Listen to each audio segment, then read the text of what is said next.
Hello friends, हमारे YouTube channel में आपका स्वागत है। दोस्तों, यदि पहली बार हमारे YouTube चैनल पर आप हैं तो हमारे चैनल को सब्सक्राइब कर लें ताकि इस तरह के वीडियो क्लिप का नोटिफिकेशन आपको मिलता रहे और आपके फिजिक्स की मुकम्मल तैयारी होती रहे।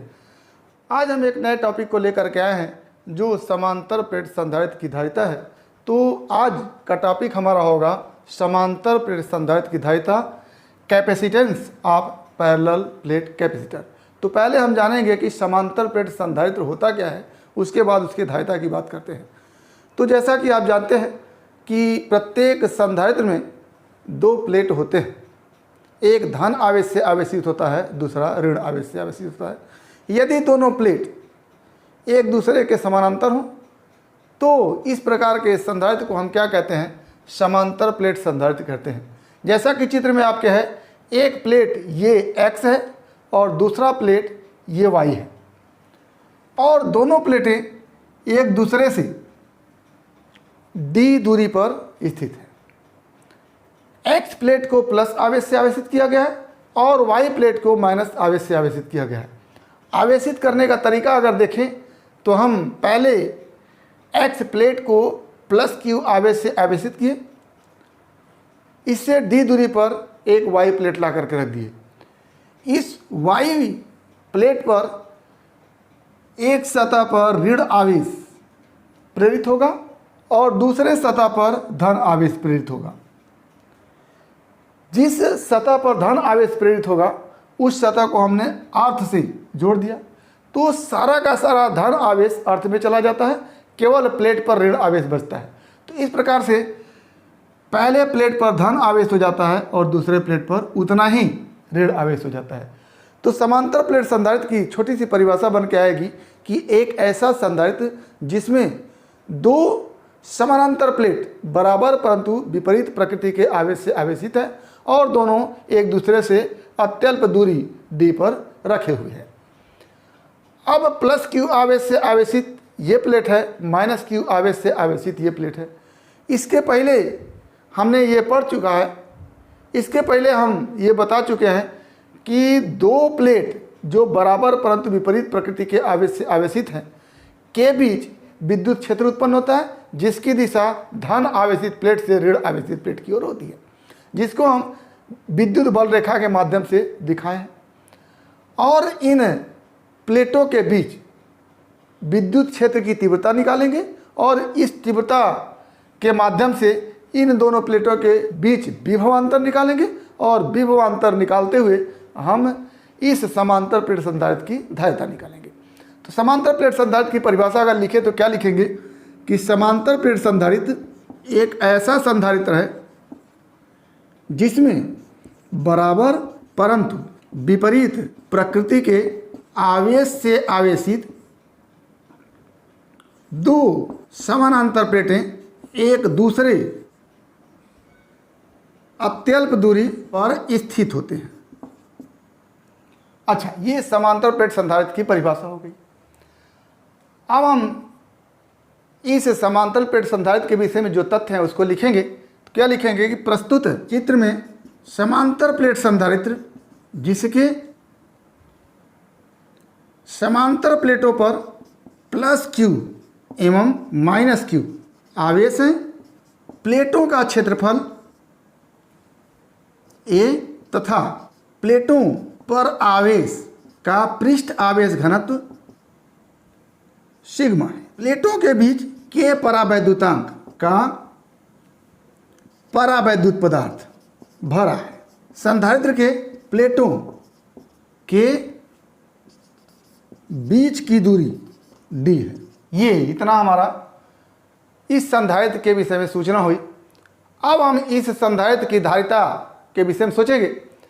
तो किसी भी संधारित्र की धारिता हो या किसी चालक की धारिता हो, उसका मान C = Q/V करके हम निकालते हैं। तो इस संधारित्र की धारिता को निकालने के लिए हमको Q चाहिए और दोनों प्लेट के बीच विभवांतर भी चाहिए। तो Q हमारे पास है, प्रत्येक प्लेट पर जो आवेश Q है वो यहाँ है और दोनों प्लेटों के बीच का विभवांतर हम निकालना चाहेंगे। तो क्या लिखेंगे यहाँ पर कि चूंकि दोनों प्लेटों पर प्लस क्यू एवं माइनस क्यू आवेश के कारण इनके बीच विद्युत क्षेत्र होगा जिसकी दिशा धन आवेशित प्लेट से ऋण आवेशित प्लेट की ओर होगी। ये हम जानते हैं कि दो बराबर परंतु विपरीत प्रकृति के आवेश से आवेशित दो प्लेट हैं तो उनके बीच विद्युत क्षेत्र होता है जिसकी दिशा धन आवेशित प्लेट से ऋण आवेशित प्लेट की ओर होती है। अब इसका मान क्या होता है? इसका मान होता है अगर प्रत्येक प्लेट पर पृष्ठ आवेश घनत्व सिग्मा है तो इस विद्युत क्षेत्र की तीव्रता का मान E = सिग्मा अपान एप्सिलॉन होता है। तो क्या लिखेंगे? प्लेटों के बीच विद्युत क्षेत्र की तीव्रता E = यदि आवेशित प्लेट पर पृष्ठ आवेश घनत्व सिग्मा है तो सिग्मा अपान एप्सिलॉन 0 तब होता है जब दोनों प्लेटों के बीच निर्वात होता है। यदि दोनों प्लेटों के बीच K परावैद्युतांक का माध्यम है तो ऐसी स्थिति में K एप्सिलॉन 0 हो जाता है। ये हमारा हो गया दोनों प्लेटों के बीच विद्युत क्षेत्र की तीव्रता।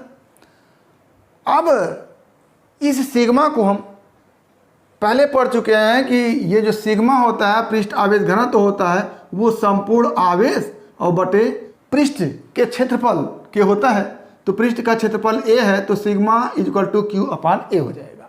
तो यहाँ पर सिग्मा = Q अपान A हम लिख लेते हैं। यहाँ लिखते हैं since sigma = Q upon A therefore E = क्या हो जाएगा हमारे पास, वहाँ पर सिग्मा का मान रख देंगे Q अपान A और K एप्सिलॉन 0 पहले से, ये E हो गया। दोनों प्लेटों के बीच विद्युत क्षेत्र की तीव्रता E = Q upon A K epsilon 0। अब हम ये भी जानते हैं कि जो विभव प्रवणता जिसको हम V अपान D लिखते हैं, दोनों प्लेटों के बीच अगर विभवांतर V है और इनके बीच की दूरी D है तो V अपान D जो होता है वो विभव प्रवणता होता है। और विभव प्रवणता को अगर हम केवल न्यूमेरिकल वैल्यू को देखें तो वो E के बराबर होता है। किसके बराबर होता है? E के बराबर होता है। यानी विभव प्रवणता V अपान D = E होता है। अब यहाँ से क्या हो जाएगा, V का मान हम निकालेंगे। क्यों? क्योंकि C निकालने के लिए हमको Q चाहिए और V चाहिए। Q ऑलरेडी मेरे पास है तो V हम निकाल लेंगे। तो V क्या हो जाएगा, E × D। यहाँ से हम लिख सकते हैं कि सिंस विभव प्रवणता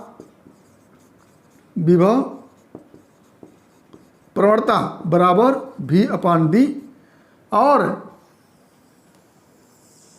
यही विभव प्रवणता E के बराबर होता है। देयरफॉर E = क्या हो जाएगा, V अपान D, क्योंकि विभव प्रवणता ही किसके बराबर होता है, E के बराबर होता है। अब यहाँ से क्या हो जाएगा, V = E × D और E का मान हमारे पास है तो क्या हो जाएगा, implies that V = E Q upon A K epsilon 0 × D। ये हमारे पास V निकल के आया। अब संधारित्र की धारिता निकालना आसान हो गया। क्या? सिंस संधारित्र की धारिता C = Q अपान V होता है तो यहाँ से क्या हो जाएगा, C = Q अपान V का मान हम रख देते हैं। क्या रखेंगे, Q upon A K epsilon 0 × D। अब Q से हमारा कटेगा तो क्या बचेगा हमारे पास, C = क्या हो गया, K epsilon 0 A upon D। ये समांतर प्लेट संधारित्र की धारिता हो गई।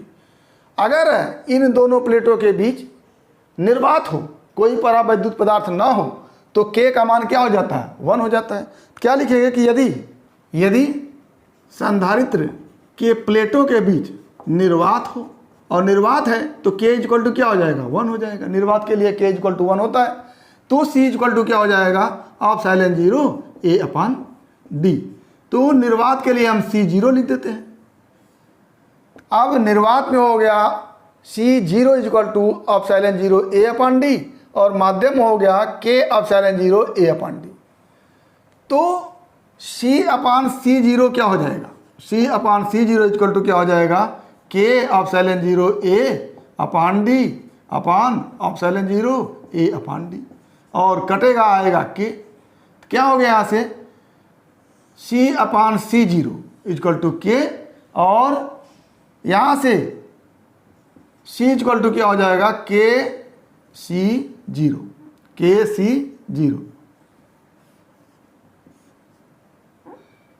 यानी माध्यम में जो समांतर प्लेट संधारित्र की धारिता C है वो निर्वात में जो समांतर प्लेट संधारित्र की धारिता C0 का कितने गुना है? K गुना है। और इसके पहले भी आप पढ़ चुके हैं कि यदि किसी संधारित्र में परावैद्युत पदार्थ हो या संधारित्र परावैद्युत पदार्थ से भरा हो तो ऐसी स्थिति में उसकी धारिता K गुना बढ़ जाती है। तो वो किसी भी संधारित्र के लिए सत्य होता है, चाहे वो समांतर प्लेट संधारित्र हो चाहे कोई संधारित्र हो। उसके लिए यदि संधारित्र में परावैद्युत पदार्थ भर दिया जाता है तो उसकी धारिता बढ़ जाती है। कितने गुना बढ़ती है? जितना कि परावैद्युत पदार्थ का परावैद्युतांक होता है।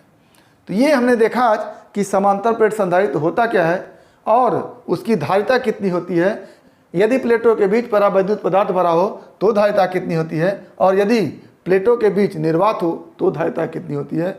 और दोनों ही धारिताओं का अनुपात क्या होता है? C upon C0 equal to K या C equal to K into C0। तो उम्मीद करते हैं कि टॉपिक आपको समझ में आया होगा। अगर इसमें किसी प्रकार की समस्या हो तो आप हमारे YouTube चैनल के कमेंट बॉक्स में कमेंट करके अपनी समस्या का समाधान करेंगे। और यदि वीडियो क्लिप पसंद आए तो प्लीज़ लाइक करेंगे, शेयर करेंगे, साथ ही हमारे YouTube चैनल को सब्सक्राइब अवश्य करेंगे ताकि इस तरह के वीडियो क्लिप का नोटिफिकेशन आपको मिलता रहे और आपकी फिजिक्स की मुकम्मल तैयारी होती रहे। तो आज बस इतना ही। अगला टॉपिक अगले वीडियो क्लिप में। एक बार फिर आपके भविष्य के लिए बेस्ट ऑफ लक। धन्यवाद।